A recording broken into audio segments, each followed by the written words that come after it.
Dan satu yang harus diperhatikan buat teman-teman, ketika sebelum melakukan proses pengisian air, nah, ketika ini air keran saya matikan, air ini akan menjadi tenang dan nantinya dia akan mudah dihinggapi jentik nyamuk.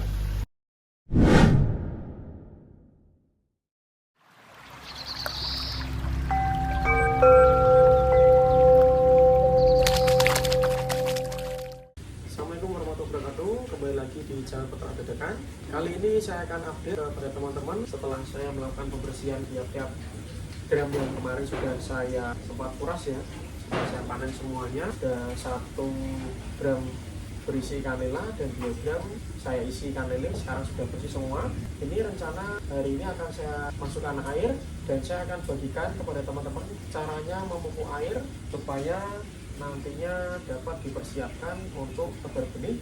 Jadi fungsi dari pemupukan air ini bertujuan untuk meminimalisir tingkat kematian dari benih yang akan kita tebar, dan kita juga akan mempersiapkan supaya air yang kita persiapkan sebelum kita tebar benih sudah tercipta ekosistem ya teman-teman. Oke teman-teman, ini penampakan dari tiap-tiap drum yang sudah saya bersihkan.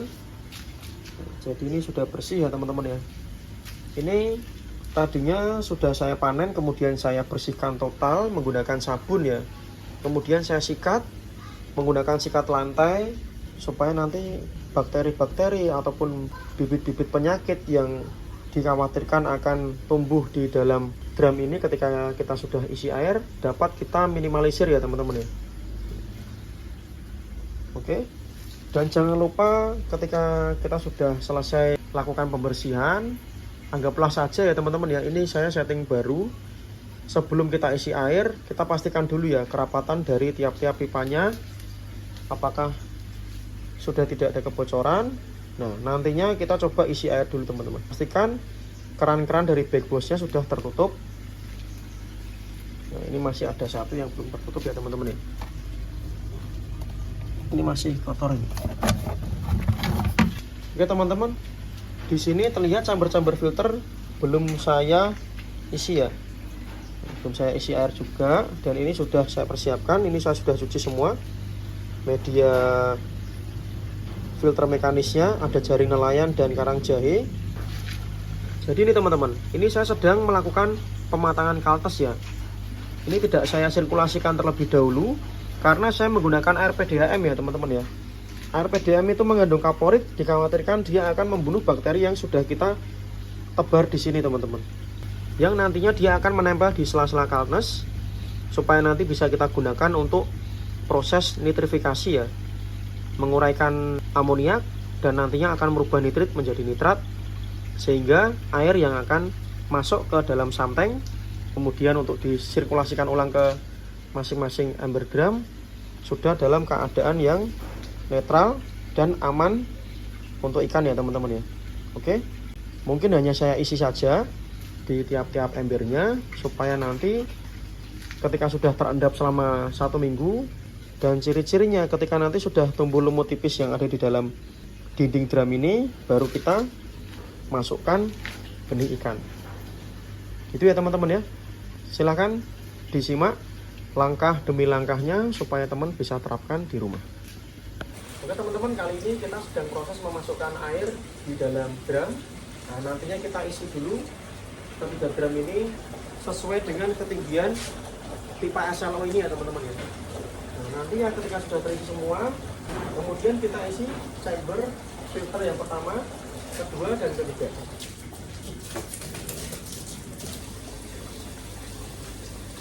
Oke guys, baru saja kita selesai melakukan pengisian air di tiap-tiap drumnya. Total ada 3 drum dan ada 5 chamber filter. Namun yang chamber filter biologis sudah saya isi sebelumnya ya, karena saya sedang melakukan proses pematangan kaltes. Jadi yang saya isi di chamber 1, 2, 3, dan 5. Jadi penampakannya seperti ini guys. Di sini tadinya air langsung saya keluarkan melalui keran langsung lurus, namun karena menurut saya kurang mepet ya, jadi agak ke tengah. Nah, jadi jatuhnya di sini guys. Nah, terutama yang di sebelah sini ya. Ini saya kurang minggir. Jadinya dia kurang membentuk pusaran air. Nah, seperti ini ya. Dan satu yang harus diperhatikan buat teman-teman, ketika sebelum melakukan proses pengisian air, sebelum pemupukan, pastikan pipa SLO yang menjorok ke dalam sampai ke dasar kolam, dia posisinya harus benar-benar tepat tengah ya, dan pastikan lubangnya tidak tersumbat. Nah, kemudian kemarin sempat ada yang tanya, Bang, kenapa keluaran air dari pipa SLO menuju ke jalur pemipaan tidak diberikan langsung ke NIL saja? Jadi maksud saya berikan T, saya bisa melihat debit air yang keluar ya. Jadi debit air yang keluar karena kelebihan air ini apakah sama atau tidak. Jadi saya bisa kontrol dari sini. Dan ini untuk chamber-chamber filternya sudah saya bersihkan dan sudah saya isi air. Di sini adalah chamber pre-filter untuk mengendapkan kotoran. Di sini pun adalah chamber pre-filter. Dan di sini adalah chamber filter mekanis. Dan ini langsung saya jumper ya teman-teman ya. Karena saya menggunakan air PDAM, jadi tidak bisa langsung saya sirkulasikan ke chamber filter biologis. Karena apa? Air PDAM itu mengandung kaporit teman-teman.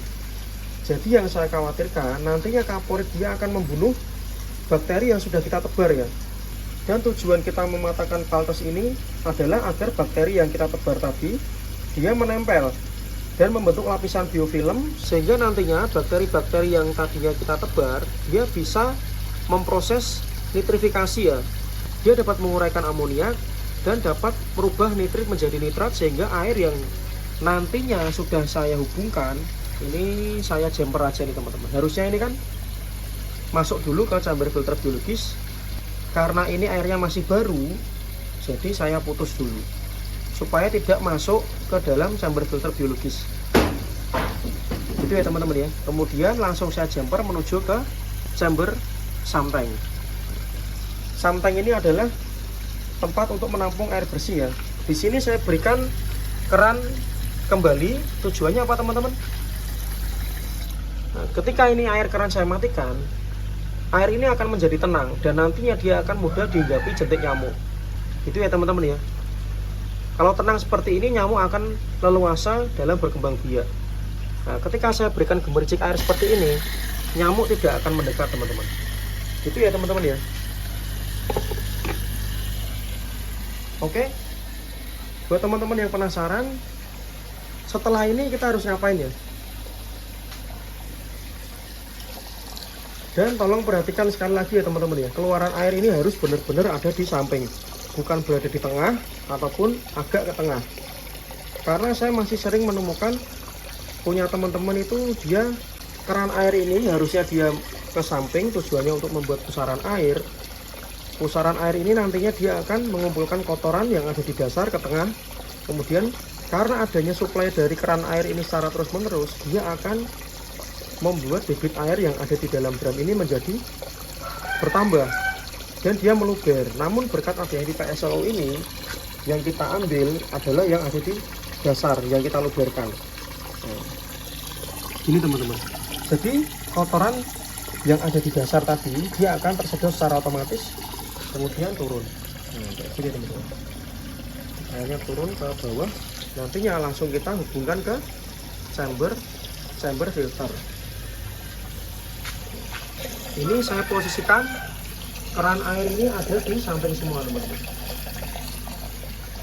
Jadi pusaran air itu ketika kita menggunakan kolam berbentuk bulat itu sangat penting ya.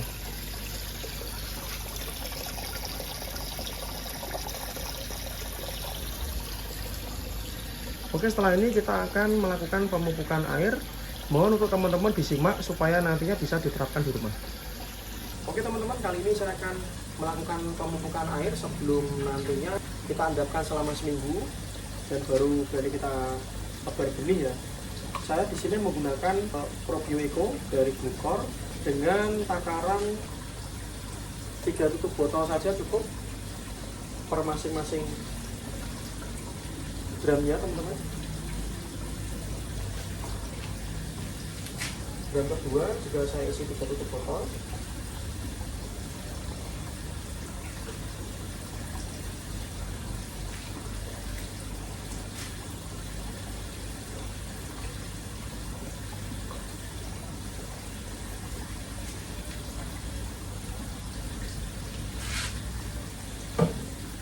Baik, sudah selesai.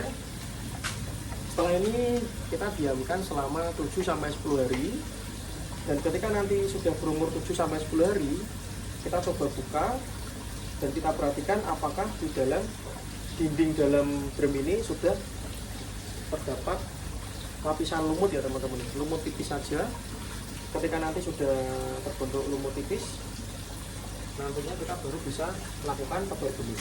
Teman-teman bebas mau memberikan tambahan berupa kedipuk pisang ataupun tidak, itu terserah dari teman-teman. Kalau saya kondisional saja. Kali ini karena kedipuk pisang saya sedang habis, saya hanya melakukan pemupukan dengan Probio Eco saja teman-teman. Terkecuali kalau misal pas waktu di tempat saya banyak pohon pisang, kemungkinan saya akan berikan tambahan kedipuk pisang. Namun pada saat ini karena tidak adanya kedipuk pisang, saya hanya gunakan probiotik saja dari Probio Eco.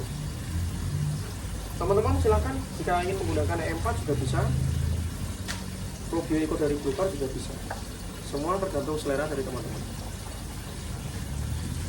Baik teman-teman, cukup sekian apa yang bisa saya sampaikan pada kesempatan kali ini. Semoga dapat menginspirasi teman-teman semua, dan semoga dapat mempermudah bagi teman-teman yang saat ini ingin memulai budidaya ikan menggunakan media drum seperti ini atau menggunakan media ember seperti ini ya teman-teman ya. Nah, ini terbukti ikan-ikan saya sangat jinak sekali ya teman-teman. Jinak sekali ikan-ikan saya ini. Inilah kelebihan kita berbudidaya menggunakan sistem ras ya teman-teman ya. Ikannya sangat jinak sekali teman-teman. Bahkan dia tidak takut ya dengan manusia. Nah, ini padahal sudah saya kasih makan tadi, tapi nafsu makannya sangat tinggi sekali. Buat teman-teman yang penasaran, nantinya kolam drum ini akan saya tebar benih ikan apa, ikuti terus Peternak Dadakan. Jangan lupa like, komen, dan subscribe supaya teman-teman mendapatkan notifikasi ketika saya upload video terbaru ataupun saya live YouTube maupun TikTok. Baik, terima kasih teman-teman. Semoga dapat bermanfaat. Terima kasih. Salam perikanan.